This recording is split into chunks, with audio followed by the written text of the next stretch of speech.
right, so the latest episode of House of the Dragon has been strangely controversial. And I have been noticing, both in terms of what I've seen on social media and in reply to my own reviews on Facebook, Twitter, elsewhere, and also just the rating that the episode has gotten on IMDb, that this is the least popular episode of House of the Dragon ever, which I find very, very strange. This one and the previous episode have both gotten reviewed lower than any other episode on IMDb that's come before. We'll just look at that real quick. You can see here, episode 1, 8.7. This is season 1, 8.7, 8.3, 8.7, 8.4, 8.8, 8, 9.1, 9.3, 8.7, 9.3. Those are all the user ratings on IMDb for season 1, all 10 episodes. The lowest is episode 6, which is an 8. This was the first episode with the change of cast, which, you know, Rhaenyra, Alicent, other actors were aged up, new actors for these characters. That is why I am pretty sure, this is a conjecture, but that is why I'm fairly certain that got the lowest rating, because people had a hard time adjusting. Now, in season 2, we have 8.3, 8.3, 7.7, 9.6. That's the dragon battle with Rhaenys and Aegon and Aemond, highest ranked episode of the series. Then dropped to a 7.5 for episode 5 2 weeks ago, and then a 6.3 for episode 6. That's kind of crazy how low that is. So what I've heard from a lot of people was, oh, it's so boring, I couldn't even get through it. I just hated how boring it was. Now that to me is I'm sorry if you think that, but you've gotten this far into the show. I just find that completely perplexing. So many episodes in this show are just characters having dramatic conversations and conflict without any action. And that's what the last couple episodes have been in this season. Huge dragon battle in episode 4, followed by 2 episodes of a lot of character stuff. Aemond taking control as Prince Regent, the Team Black trying to sort out what they're going to do, coming up with the plan to get dragon riders. In this last episode, you know, we had a lot of really, really great scenes. We had Aemond basically firing Alicent from the small council. We have him also visiting his brother very threateningly, menacingly, as well as the really great scene with Larys Strong, the Master of Whisperers, visiting Aegon and basically telling him kind of like, you're going to have a hard life, but you know, people underestimate you, and basically saying like, I had a horrible life. You know, I was born screaming in this world and people have underestimated me. Great stuff. You have the burning of Sir Steffan Darklyn when he tries to bond and mount Seasmoke. And then later, of course, Seasmoke finding Adam of Hull, who, spoilers from the books, is almost certainly Corlys Velaryon, the Sea Snake's bastard, as well as Alan of Hull. So there's a lot going on. The plan from Rhaenyra and Mysaria to send food to the small folk of King's Landing, undermining the green rule there. So there's just a lot going on, and yeah, it's not battles, it's not dragons. Well, it's a little bit of dragons, right? It's not any of that stuff, but it is still very important, meaty, dense character and world building, which is what this show, you know, most of the show has been. The build up to the war, and then you have battles, and then you have the fallout of those battles. And to me personally, I just find it all extremely gripping, so well written, so subtle. And then the Daemon stuff. Yes, I am also tired of Daemon being in Harrenhal having visions. Like, that has run its course. I agree with everyone who says there's enough of that, and I hope in the next 2 episodes that stuff is pretty much over. But I will say that in this episode we had probably the best Daemon visions yet, because they had Paddy Considine and King Viserys I, and we saw a lot of how Daemon's desire to become king is really driven just by this desire for affection and love from his older brother, who in a lot of ways was like a father figure to Daemon, you know?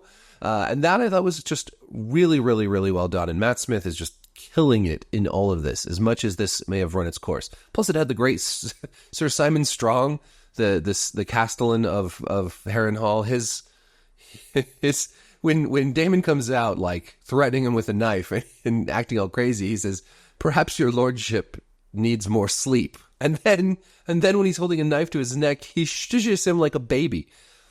which I love that because it makes me think of being a father, both with my children throwing fits when they were younger and me saying, you need a nap. And then, when they were even younger than that, infants shushing them when they were wailing and crying. That's probably the funniest thing in this entire show. Like, I don't know that there's been a funnier moment than this. And since that's been my major complaint with the show, I just loved it. So both these last episodes have been excellent as far as I'm concerned. The only other thing that I think is driving hatred towards this episode, or maybe not hatred, maybe that's too strong a word, but disappointment, anger, or whatever, is, and this, I'm not making this up, people have said this to me directly, but the kiss between Rhaenyra and Mysaria, the White Worm. Now, a lot of people are saying, well, this doesn't make sense. Rhaenyra has never, she's not a lesbian. Mysaria is not these aren't lesbians. Why are they suddenly kissing? I will just point out that you don't need to be a lesbian to have a moment like this. Lots and lots and lots of women in particular, and maybe I'm being stereotyping here, but in my experience and from what I've seen in the world and from what I've talked with other women, it is a lot more likely that you're going to have that kind of sexual fluidity even among nominally straight women, right? And also, just because we've only seen Rhaenyra with men doesn't mean that she doesn't have any bisexual tendencies or pansexual or whatever we're supposed to call it these days. It's just simply not that far out of the realm of possibility or surprising to me at all that two attractive women might, in a time of loneliness and stress and all the rest, take comfort in a little bit of lovin'. I'm sorry, it's just not that strange or out of left field. If you have a very traditionalist, very strict view of sexuality, and you think you're either straight or you're gay or you're bi or whatever, and you're just put in these boxes, well then, okay, I guess I could see how you would have this reaction. But to me, I've always viewed sexuality as very much a spectrum, of very much as a fluid thing. It's one of the reasons, honestly, that I find the new sort of, within the gender movement, where you have to have pronouns and you have to have say what you are, and you're either trans or you're cis or I feel like that movement has created all these little boxes that people like me in the 90s and the early 2000s were trying to get rid of and say, hey, actually people are complicated and it's not so black and white. We don't fit in little boxes. Actually, people, lots of people have these moments or these experiences where they branch out of their sexuality a little bit.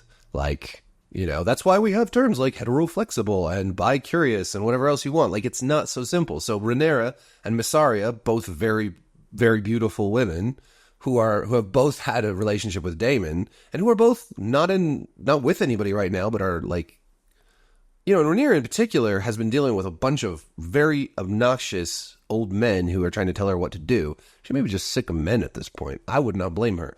So this moment, if you're freaking out about this, I'm sorry, you are overreacting. That's all there is to it. Let the story play out. Who cares? It's not that big of a deal.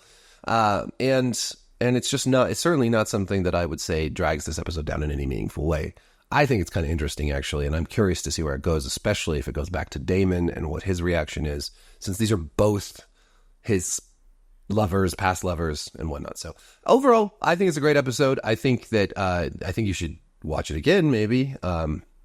If you're the really weird thing is if you think this is too slow, but you've made it 16 episodes into this show, have you been watching a different show than me? Because this is a slow show.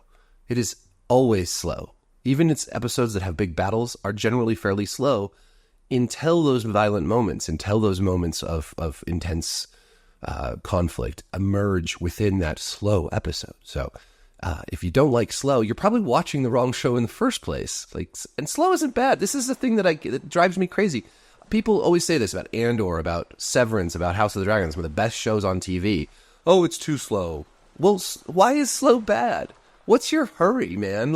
Have we become so inundated with bite-sized social media and TikTok and all the rest that we can't enjoy something that's a little slower? I just think this show's very Shakespearean, and I like the pace. I like that it's slower and more dense, and that works for me. If it doesn't work for you, I get it. Everyone's taste is different, but if you've gotten this far, I find that a little confusing. Thank you for watching. Like, subscribe, hit the notification bell, shout out in the comments what you think, your perspective. Even if we disagree, that's okay. We can do that without murdering one another, right? Thank you. Peace.